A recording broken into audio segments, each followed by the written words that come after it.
S'il mange à Kippour, on peut dire peut-être qu'il est malade, il doit manger, d'accord. Il sort de sa poche un shekel de l'époque du temple. Et il y a une sorte de tribunal avec des accusateurs, d'accord. Vas-y, donne-lui pas, il ne mérite pas. Et puis la défense, non, il est gentil, il donne la tzedaka, il est bien, etc.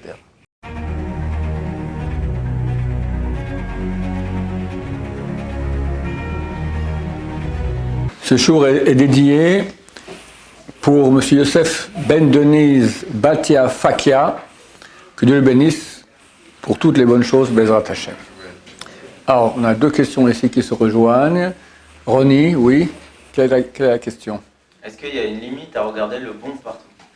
Est-ce qu'il y a des limites à regarder, à voir le bon partout? Même que peut-être il n'est pas si bon que ça, mais le voir tout en rose. Et toi, Solal, tu rajoutes à cela? On associe le fait de juger tout le monde comme de faute, alors qu'en même temps, on nous dit de ne pas nous associer à des groupes de personnes qui, on sait, qui ne respectent pas une certaine halakha. Donc, d'un côté, on nous dit qu'il faut la doune comme ça veut dire juger favorablement les gens. D'un côté, on nous dit de ne pas fréquenter des gens qui ne sont pas bien. Tu dis que s'ils ne sont pas bien, alors on ne peut pas les juger positivement. Ok, on va répondre. Ok, alors il y a des lois très strictes que la Torah promulgue à ce propos. C'est écrit dans le verset Betzedek tishpot amitecha. Tu vas juger ton prochain avec tzedek, avec justice. Alors, c'est exactement pas ce qu'il faut faire. La justice veut dire regarder les choses telles qu'elles sont. D'accord? La Torah ordonne la justice de Dieu qui est différente que la nôtre. Alors, il y a trois cas. Il y a le tzaddik, il y a le bon juif et il y a le mécréant. Et quand on voit ces trois-là, lorsqu'on voit une chose qui est claire, le type, il dit, il mange du porc à Kippour. Je dis, tu sais que c'est Kippour? Il dit oui. T'es malade parce que tu dois manger? Non. Qu'est-ce que tu manges du porc? Tu sais que c'est interdit? Oui. Alors pourquoi tu fais ça? Ben, ça m'amuse. D'accord? Là, c'est très clair que le type est en train de faire un péché. Et dans ce cas-là, ce verset-là dont je viens de parler n'est pas concerné. Pourquoi? Parce que lui, il parle, ce verset, de cas où on voit une chose qui n'est pas claire. C'est-à-dire, on le voit faire quelque chose qui a l'air mauvais, mais on pourrait l'expliquer de façon positive. S'il mange à Kippour, on peut dire peut-être qu'il est malade, il doit manger, d'accord. S'il mange du porc, peut-être aussi qu'il a besoin pour le médecin a dit, vous mangez du porc immédiatement, c'est ce qu'il vous faut, d'accord. Et s'il dit non, je fais ça pour m'amuser, d'accord, c'est très clair. Dans ce cas-là, alors il n'y a plus lieu de juger favorablement ou négativement, parce que tout ce qu'on dit maintenant juger, c'est quand c'est pas clair. Je peux traduire l'événement ainsi, le comportement du type ainsi ou ainsi.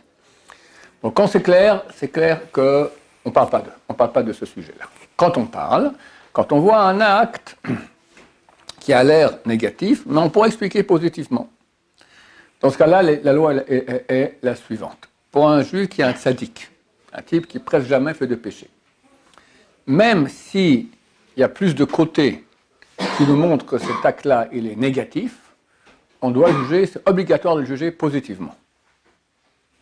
D'accord? On le voit, je sais pas moi, bon, peu importe.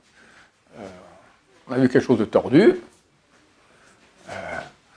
Quelqu'un m'avait écrit une fois qu'il avait des amis, et la pauvre, leur fille est devenue une prostituée.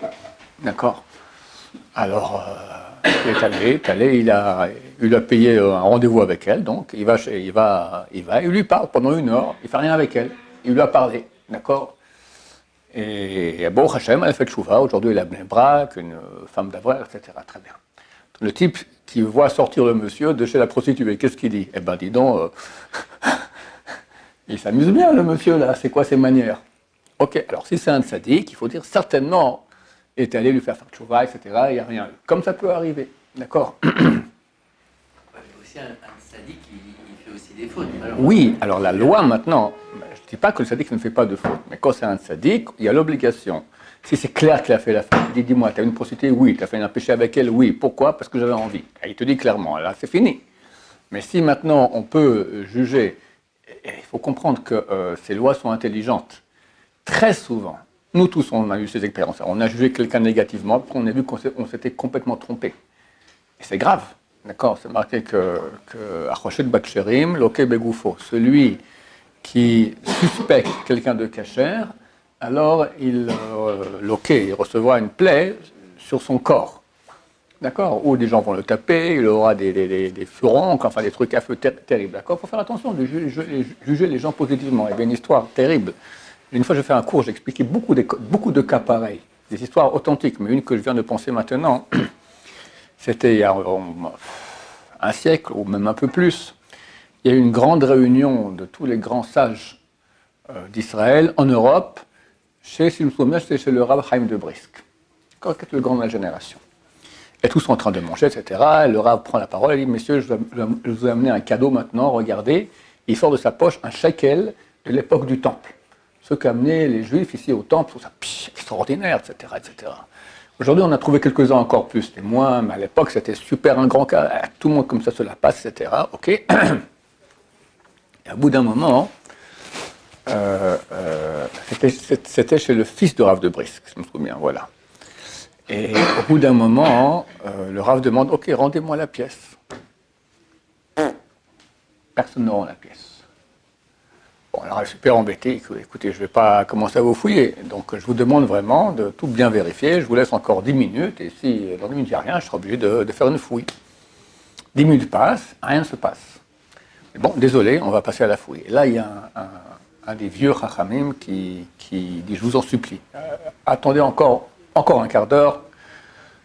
J'espère qu'on va trouver la pièce. Les gens disent, mais pourquoi on va se faire fouiller? Non, je vous demande vraiment encore un quart d'heure. Ok, un quart d'heure passe, rien ne se passe. Au bout d'un moment, bon, on va passer à la fouille. Le vieux tzaddik, là, se met à pleurer. Il dit, écoutez, je vous en supplie, je comprends que vous êtes embêtés, tout ça, les gens veulent rentrer, encore un quart d'heure. Les gens disent, mais c'est pas possible. Alors le fils de il dit, il était proche de mon père, le Rav Chaim de Brisk, en son honneur, on laisse encore un quart d'heure. Et tout à coup, un des garçons, un des serveurs là-bas, vient, j'ai trouvé dans la poubelle. D'accord, on avait pris la nappe, tout ça, et c'était dans la poubelle. Ah, tout le monde est content, etc. Et on pose la question au tzaddik, le tzaddik, qu'est-ce qui s'est passé? Il dit, il sort de sa poche, j'ai la même pièce dans la poche. Moi aussi, je l'ai amenée. Et quand le Rav, il a montré la sienne, je dis, bon, je pense, moi aussi, j'ai la mienne. Donc, je laisse ça dans ma poche. Maintenant, on faisait une fouille. Qui aurait cru que jamais la mienne de chez moi? On m'a dit, c'est un voleur. Imagine leur chilou Hachem. Alors j'ai supplié Hachem, je me suis dit, il ne peut pas faire une chose pareille. Moi, à mon âge, comme ça, j'ai rien fait de mal dans ma vie, pourquoi est-ce qu'on m'accuserait d'une chose pareille? Et Dieu a eu pitié, au Hachem, ça s'est retrouvé, le garçon a retrouvé la pièce dans la poubelle. Donc on ne peut pas se rendre compte de ce qui s'est passé. Et très souvent, ça arrive, des gens qui sont vraiment, ils n'ont fait aucun péché, et tout montre que oui, et les gens, ils transgressent cet interdit, surtout si c'est un tzaddik. Donc le tzaddik, même s'il y a plus de côtés négatifs qui montrent qu'il est coupable, obligation d'après la Torah de le juger favorablement. Un juif qui n'est pas un tzaddik, mais un bon juif, kasher, il va 3 fois par jour à la prière, il étudie, etc., il fait Shabbat, tout comme il faut bien. Dans ce cas-là, la loi, elle est comme ça. Si c'est moitié, l'acte qu'il a fait, on peut juger moitié positivement, moitié négativement, c'est à égalité, obligation de le juger favorablement. Si ça tend plus vers le mal, permis de le juger négativement, mais il y a une mesure de piété de le juger favorablement. Mesure de piété. Pour le tzaddik, c'est obligatoire de le juger favorablement, même si c'est plus négatif que positif. Mais si c'est qu'un juif kasher, pas un tzaddik, si ça tend plus vers le mal, permis de le juger négativement, mesure de piété de le juger favorablement. Il faut savoir que comme nous on juge, lui aussi nous juge. Dieu aussi va nous juger, d'accord? C'est-à-dire, comment il fait? Dieu il est juste dans son jugement. C'est exactement à quel point on est coupable ou pas. Mais en fait, il y a 2 axes de conduite d'Hachem. Il y a celui de la rigueur et celui de la miséricorde. Et il y a une sorte de tribunal avec des accusateurs, d'accord? Alors la rigueur, elle dit, ouais, vas-y, donne-lui pas, il ne mérite pas. Et puis la défense, non, il est gentil, il donne la tzedaka, il est bien, etc. Alors, l'argument le plus fort que la défense peut donner, regarde, lui-même maintenant, il aurait pu juger son prochain négativement, et bien que tout montre que c'est négatif, c'est plus de côté négatif, néanmoins, il s'est tordu la tête pour arriver à le juger favorablement. Donc toi aussi, fais la même chose, Dieu, parce que toi, tu es mida, keneg mida, mesure pour mesure, comme la personne se comporte. Comme ça, Dieu se comporte avec nous. Donc ça c'est un très grand moyen d'amener sur nous la miséricorde divine. Voilà. Reste maintenant le rachat. Le rachat, le mécréant, il fait rien du tout, il s'en fout de tout, et il sait que c'est interdit, d'accord? Aujourd'hui, beaucoup de mécréants, ce sont ou des Tinochot Shenishbu, ou proches d'un Tinoch Shenishba. C'est quoi un Tinoch Shenishba? C'est un bébé qui a été mis au couvent, et il ne sait même pas qu'il est juif. Ça arrive très souvent durant la Shoah, d'accord? Des familles qui étaient déportées, ils donnaient aux voisins, tout ça. Les voisins chrétiens, des bons chrétiens, ils vont amener le petit bébé au couvent, et ils en font un abbé, un curé, un évêque, Hachem Ishmael. Cet évêque-là, il croit qu'il est chrétien. Un beau jour, il va au Lamaba, il voit qu'il est juif. Mon cher ami, t'as pas fait Shabbat, t'as mangé ta rêve, t'es mal avec une Goya. C'est pas joli tout ça. Mais je savais pas. Il est innocent. Il est innocent. On ne peut pas l'accuser. Des grands poskim, pas tous sont d'accord. On dit que aujourd'hui, les gens sont comme ces gens-là parce qu'ils n'ont pas reçu une éducation juive authentique. Celui qui a dit ça, en fait, c'est le Chazonish, il y a plus d'un siècle. Aujourd'hui, les rabbins qui le disent, c'est fini. Aujourd'hui, tout le monde sait qu'avec Internet, tout ça, il y a des rabbins qui parlent, tout le monde a entendu parler des religieux orthodoxes, tout le monde sait qu'il y a une vérité, qui prétendent qu'il y a une vérité. Donc ils disent qu'ils sont... C'est très dur de dire aujourd'hui que les gens sont Tinoch Shenishbu, mais néanmoins, c'est clair. Même s'ils n'ont pas ce statut d'un Tinoch Shenishba, d'un bébé qui est mis au couvent, ils ont beaucoup de circonstances atténuantes. D'accord? Aujourd'hui, les médias, etc., poussent la personne à être complètement non religieuse, anti-religieuse. En Israël, anti-religieuse. Donc, quelque part, ça les protège, tous ces médias-là, hein, dans le jugement qu'on va faire sur eux. Maintenant, je parle d'un vrai mécréant. Quelqu'un qui a connu le Téran Shiva, il a connu, et puis hop, il a le bol, et il fait n'importe quoi. Ce type-là, si maintenant il fait un acte qui est moitié-moitié, ou même s'il fait un acte qui a plus de côté positif que négatif, mitzvah de le juger négativement. Boum, on l'enfonce. D'accord? Voilà. Ça, c'est les lois. Donc, dans ta question maintenant, faut voir qui est de qui tu parles. Tu comprends? Voilà. Ta question à toi, Solal, c'est deux choses différentes. Je peux juger quelqu'un favorablement, mais il a un comportement qui est négatif. Donc, je dois faire attention de ne pas le fréquenter. Maïmonide écrit que l'homme est sociable. Dans cette mesure, il doit fréquenter les gens bien et pas sociable. L'homme est sociable, est influencé par les gens qu'il fréquente. C'est pour cela que le roi Salomon dit Maïmonide, il a dit celui qui il paie, d'accord, paître, d'accord, avec les Rachaim, il sera Racha. Et celui qui au contraire est avec Tzadikim, il sera Tzadik. C'est car quand tu fréquentes des gens qui sont des gens bien, ils ne parlent pas de filles, ils ne s'énervent pas, ils sont bons l'un avec l'autre, ils ont un regard indulgent sur l'autre, ils donnent la tzedaka, ils prient comme il faut, tout cela. Tu es forcément influencé par eux.